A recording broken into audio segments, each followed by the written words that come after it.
Eric the Elf. It was Eric the Elf's first day at his new job. He was very proud to be one of Santa's helpers. It was all he had ever wanted to be.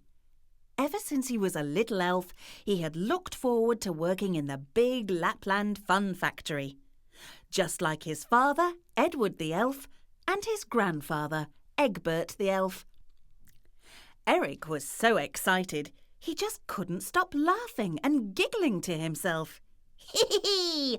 I'm going to see Santa! Ha ha ha! I'm going to see Santa! He chuckled. The other elves kept looking at him and wondering why he was laughing so much. And that made him laugh even more. The chief elf was trying to explain to all the new helpers what jobs they had to do. Right, Elliot. You will be in charge of packing all the presents, beginning with A, B and C. For example, letters from children asking for things like archery sets, banjos and computers will come to your counter. You will go to the shelves and get the right present, pack it and label it so it will go to the right child. Do you all understand that? All the elves nodded or said yes, except Eric, who was too busy standing on tiptoe and looking round for Santa. The chief carried on. Elton, you will do the same for presents beginning with D, E and F. Then he heard Eric. He boomed out, Eric, will you please stop laughing? I can't hear myself speaking. But Eric couldn't stop himself.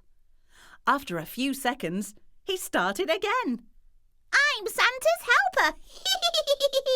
I'm going to see Santa! The chief elf got very angry. Eric, go to the quiet room now. I'll deal with you later. Eric should have been upset that his new boss had shouted at him, but he couldn't help skipping all the way to the big padded door and into the elves' restroom. He tried to read some comics, but he could not concentrate because he was so excited. He put the television on, but there was nothing he wanted to watch. So he stood at the window, watching all the other elves getting their instructions and going off to whichever part of the stores they had to work.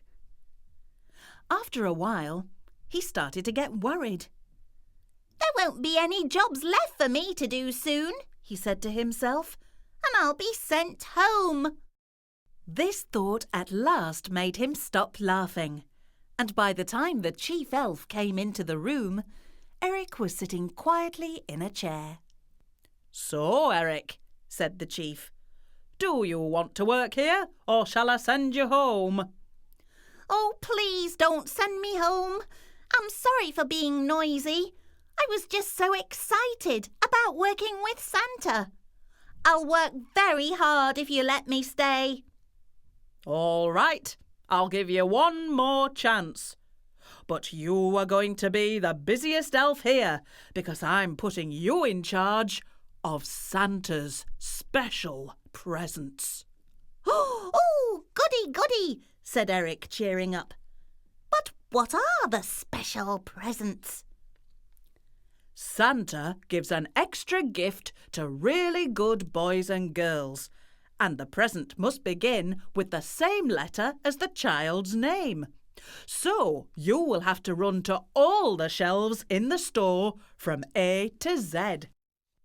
He showed Eric to his counter and watched him for a little while to make sure he was doing it properly. The first child's sack came along the conveyor belt. Eric saw it was for a boy called Stephen, so he ran to the S shelf and got a skateboard. The next one was for a girl called Kirsty, so from the K shelf he fetched a cuddly koala bear. And that is how it went on all day and all week.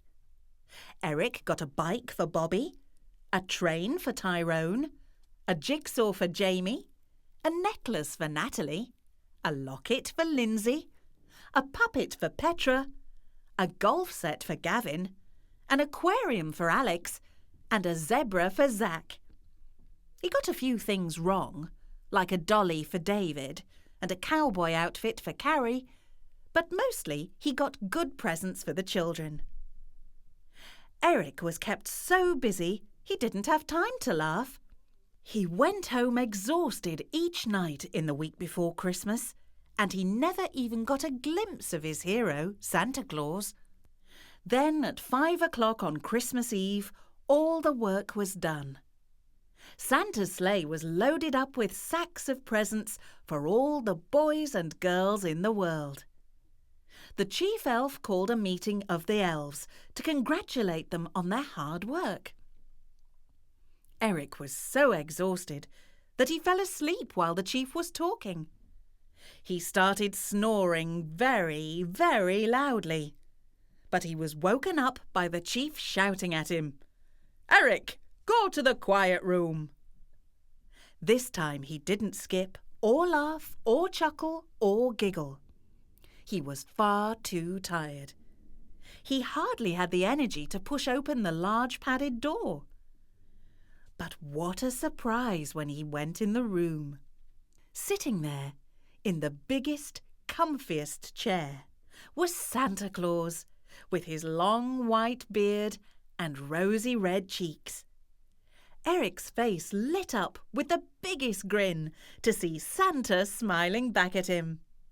"Eric," said Santa, "the chief tells me that you are the hardest working elf he has ever known. And I need a hard worker to help me deliver the presents tonight. Will you help me, please?" Suddenly, Eric was no longer tired. "Oh, yes, please. Thank you, hooray!" he shouted, then said, "Oops, sorry, I forgot this was the quiet room." Santa laughed. So that night, Eric flew all round the world with Santa, delivering special presents to good boys and girls. And as the sleigh jingled through the sky, this sound could be heard above the rooftops. Hee hee hee! Ha ha ha! Ho, ho, ho!